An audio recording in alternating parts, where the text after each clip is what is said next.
Welcome to our channel. Today we how to invest in cybersecurity with CrowdStrike, beginner guide step by step clearly.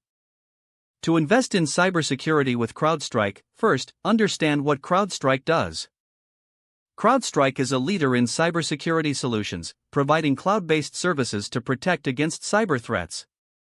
Research the company's background and its position in the cybersecurity market.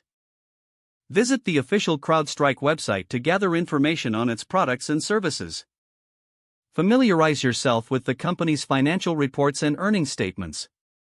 Analyze recent performance trends, focusing on revenue growth and profit margins. Look into CrowdStrike's recent news and partnerships to gauge market presence. Open a brokerage account if you do not have one already. Choose a reputable online brokerage that allows you to buy stocks. Complete the necessary registration and funding processes for your brokerage account. Once your account is set up, search for CrowdStrike stock using its ticker symbol, CRWD. Review current stock prices and market trends before making your purchase. Determine how much you want to invest in CrowdStrike based on your financial situation. Place a buy order for the desired number of shares of CrowdStrike stock. Consider setting a limit order to control the price at which you buy shares. After purchasing the shares, monitor your investment regularly.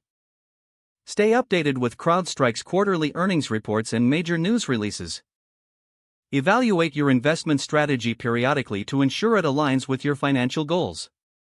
Consider exploring additional resources, such as webinars or investment groups, for ongoing education in cybersecurity investing.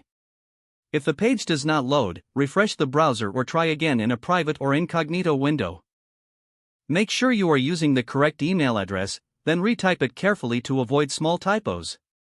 If your password is not accepted, use the reset option and create a new strong password you can remember. Check your spam folder for verification or security emails, then complete any requested confirmation steps. Enable two-factor authentication if available to improve account security and reduce unauthorized access risk. After signing in, review your profile details so your contact information and settings are accurate and current.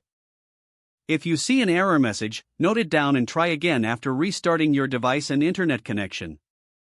Log out when you finish, especially on shared devices, to keep your account and payment information secure.